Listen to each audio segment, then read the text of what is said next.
primeira parte do curso nós vamos abordar então a vida pré-parto e todos os aspectos que envolvem o seu relacionamento com a sua parceira enquanto ela está grávida. E aí, o mais importante nesse período em que a gente, pai, o homem, descobre que a esposa, que a parceira está grávida, a cabeça da gente dá uma reviravolta, começa a pensar uma série de coisas.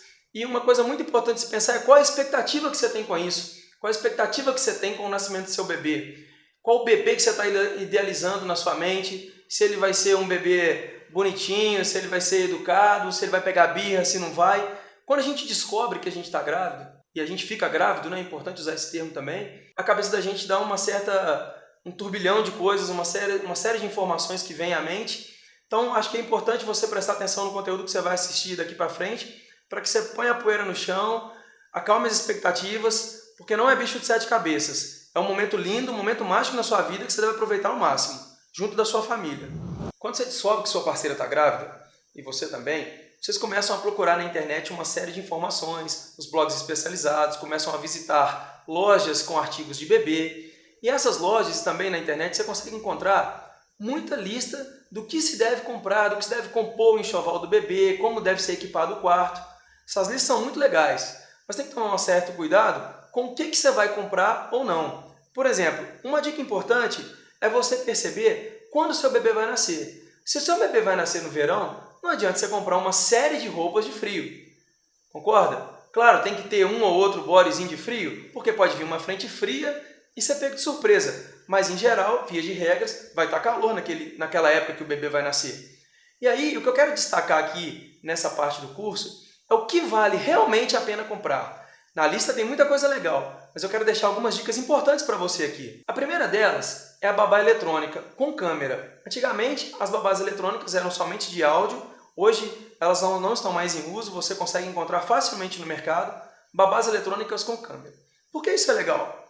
Porque no momento em que seu bebê nasce e você começa mais para frente, próximo dos 3, 4 meses, a se acostumar com aquela rotina, você começa a deixar o bebê dormir no quarto dele e você vai para o seu quarto. E aí, o bebê ele resmunga e chora muito à noite. Se você ficar levantando toda hora que você for, que o bebê der uma resmungada, você tiver que ir no quarto do bebê, você pode acordar esse bebê sem necessidade e você também vai ficar levantando toda hora sem necessidade. Então você deixa o monitor da babá eletrônica debaixo do seu travesseiro, o bebê deu uma resmungada na cama, você vai lá, dá uma olhadinha para a babá eletrônica, pronto, se ele estiver dormindo, foi só uma resmungada, você também volta a dormir. Você vai ver como que isso faz diferença no seu dia a dia, na questão do cansaço, em cuidar do filho de madrugada. Outra coisa legal que você pode adquirir é o berço portátil. Ele é como se fosse uma malinha e depois que você abre esse berço, ele se transforma num berço mesmo, literalmente. Então é muito legal você levar isso para casa de uma avó, para casa de um parente, um final de semana que você for viajar, e isso facilita demais a sua vida. Né? Se você for viajar para um hotel, nem sempre os hotéis têm essa estrutura para receber criança, principalmente recém-nascido. Então deixar o bebê, quando ele é muito novinho, dormir no meio de vocês é até um pouco perigoso. É muito cansativo essa rotina de criar o bebê no início e vocês podem simplesmente machucar o bebê ou sufocá-lo durante a madrugada. Então é importante deixá-lo nesse berço portátil. Outra coisa legal de você comprar é uma banheira com suporte. Porque logo no início que o bebê nasce, você não dá banho no bebê dentro do banheiro. Você dá banho no bebê dentro do quarto dele. Por quê? Para evitar corrente de ar, o quarto vai estar todo fechado. Então, se você não tem o suporte, que é aquele tripézinho de colocar a banheira, você corre o risco de colocar essa banheira em cima de uma cômoda, em cima de uma cama. Isso com o ambiente molhado, pode escorregar, pode vir a acontecer um acidente. Então a questão do tripé para a banheira é mais por segurança e também para a sua comodidade, porque ela vem na altura certa e você não precisa ficar se curvando demais para dar banho no bebê. Uma dica muito legal também, que poucos pais prestam atenção, é o body. O body, se você ainda não está familiarizado com esse nome, espero que já esteja, são as roupinhas do bebê. E aí a maioria dos bodies hoje, ela vem com o fecho, com o botãozinho lá na virilha. Existem bodies que são como essa camisa aqui, que o botão é na frente. E a gente não presta muita atenção nisso. Mas quando seu bebê começar a comer lá próximo do 6º, 7º mês, você vai ver o tamanho do cocô que esse cara vai fazer. E aí, o cocô do bebê costuma sujar as costas inteiras, e aí você imagina você tendo que tirar o body, sem ser esse aberto, tirando por cima, e aquilo sai resvalando na cabeça. Uma simples troca de roupa vai virar um banho, vai virar uma melequeira danada. Então o body aberto ele é legal porque você abre o body, já tira por aqui, já enrola aquele cocô todo e já põe para lavar. Então fica a dica do body aberto. Pode falar para sua esposa, para sua parceira comprar, que ela vai gostar depois lá na frente. Termômetro para banho. A temperatura ideal para que o bebê se dê o banho do bebê é próximo dos 36, 36,5 graus. Você vai me perguntar, nossa Fernando, como que eu vou saber se aquela água está a 36 graus centígrados? Então, vai na farmácia mais próxima, compra um termômetro, joga dentro d'água, ele vai apontar que está com 36 graus, 36,5, menos um motivo para ter estresse na relação. Com o tempo você vai descobrir que com essa parte aqui da mão e com essa parte do antebraço, você também já consegue medir a temperatura do banho sem ficar estressando se é 36 ou 36,5. Tem bebês que gostam de um pouquinho da água mais fria, mais quente. Com o tempo você vai aprender isso. Mas no início, enquanto é tudo uma novidade, joga lá o termômetro, sem estresse, sem briga com a patroa, tudo de boa. E por fim, eu acho que uma coisa muito importante é você colocar aquele volumezinho de luz. O nome disso é dimmer. Você coloca isso no interruptor da luz do quarto da criança, porque se de madrugada você precisar ir lá, e com certeza você vai precisar ir lá de madrugada, seja para dar um mamar, para trocar uma fralda, alguma coisa nesse sentido, você não liga aquele farolzão na cara do bebê. Temos que evitar ao máximo de fazer com que o bebê acorde, né? Criar bons hábitos de sono desde o início fazem toda a diferença para que seu bebê durma tranquilo e, consequentemente, você também tenha mais tranquilidade nesse momento. Uma preocupação muito forte que nós temos nessa fase é de quanto vai custar ter um filho, quanto vai custar essa brincadeira. Lá na frente, no finalzinho do curso, eu vou abordar com vocês com valores, com referência na cidade que eu moro, que é Belo Horizonte, uma capital, quanto custa aproximadamente criar um filho.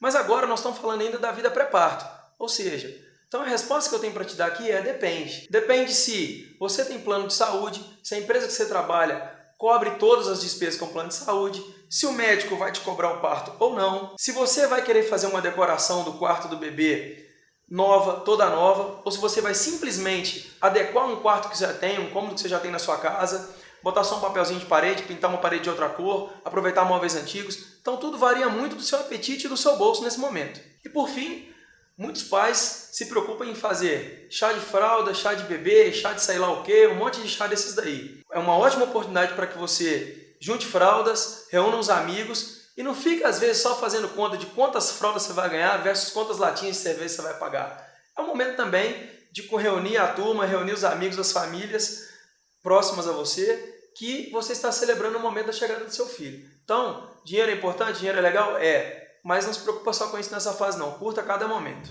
Ainda nessa fase da gravidez, tenho ouvido muitas mães reclamarem que seus parceiros não vão cair da ficha de que o bebê está chegando. Para nós homens, realmente, a ficha só cai quando a gente pega o bebê no colo e fala, nossa, virei pai, e agora? Daí o nome do curso, certo? Mas a mãe já vem sentindo aquilo há mais tempo e ela vai aumentando cada vez mais a ansiedade, como eu disse no início. Eu tenho alguns amigos, alguns pais aí que estão meio sem noção e continuam tomando cerveja com a mãe próxima de 8, 9 meses de gravidez, continuam fazendo academia do jeito que fazia, fazendo suas corridas 3, 4 vezes por semana, jogando bola todo dia. Então é importante você ter consciência de que na fase final e depois que seu filho nascer, você precisa ter um pouco mais de responsabilidade com a família. Ser pai é ser homem com mais responsabilidade.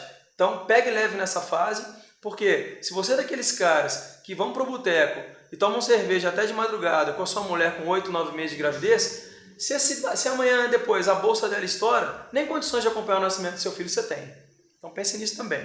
Vida sexual do casal. Eu costumo brincar. Qual vida sexual do casal, né? O corpo da mulher está em uma série de transformações, os seios delas aumentam, a barriga aumenta, o nariz dá uma inchada, aparecem algumas manchas na pele.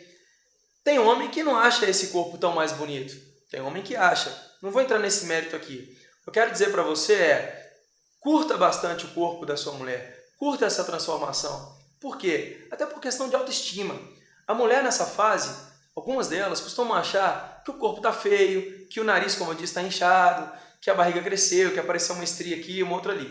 E aí, se você não busca a parceira para o sexo, ela começa a pensar, nossa, meu corpo está feio, esse cara não está me buscando para o sexo, provavelmente ele deve estar me traindo lá fora, deve estar com uma outra mulher no trabalho. E aí, imagina, com toda aquela transformação hormonal que eu te contei no início, com toda aquela ansiedade para a chegada do bebê, se ela tiver que ter mais essa preocupação que você está pulando cerca lá fora. Não vai ser legal, vai sobrar mais uma vez o estresse para você. Diante das transformações hormonais que eu comentei no início, algumas mulheres, elas ficam mais animadinhas para o sexo, ficam buscando mais o parceiro. Então aproveite essa oportunidade, busque sua parceira para o sexo. Estão aparecendo aqui na tela várias posições que são mais confortáveis para que você tenha relacionamento sexual com a sua parceira nessa fase. E por fim, eu quero deixar a dica aqui o seguinte: fique tranquilo, você não vai matar o bebê. Muitos homens se preocupam com essa questão quando sua parceira está grávida. Eu mesmo, na primeira gravidez da minha mulher, eu ficava preocupado se eu ia, com o ato sexual, machucar o bebê. E aí eu descobri que eu não era tão avantajado assim, como você também não deve ser. Fique tranquilo, você não vai machucar o bebê. A gente, numa consulta médica na época, o médico me disse: olha, pode ter relação sexual, faz bem para a gravidez, faz bem para ajudar na hora do parto, então não se preocupe com isso. A não ser que sua parceira esteja passando por alguma intercorrência, e aí sim o médico vai restringir a atividade sexual, principalmente mais no final. Fora isso, aproveite cada minuto, porque está vindo por aí um resguardo de 40 dias. Para a gente fechar essa parte aí, que eu estou comentando com vocês da vida pré-parto, existem alguns aplicativos disponíveis na internet que você se cadastra sua parceira e eles te enviam informações semanalmente, diariamente, sobre cada fase do seu bebê. Muito interessante, com vídeos explicativos, com as transformações que estão acontecendo com o seu bebê, com a sua parceira, e aí você consegue entender melhor o universo que você está inserido agora. Não deixe de fazer o download desses aplicativos, vale muito a pena e é muito bacana. E depois que o bebê nasce, essas empresas continuam mandando informações para você semanalmente, a cada mês. A Gabi, que é a minha filha menor, está com 2 anos e 8 meses, eu acabei de receber essa semana uma mensagem lá sobre como é a vida de uma criança de 2 anos e 8 meses. Então é muito legal, vale a pena.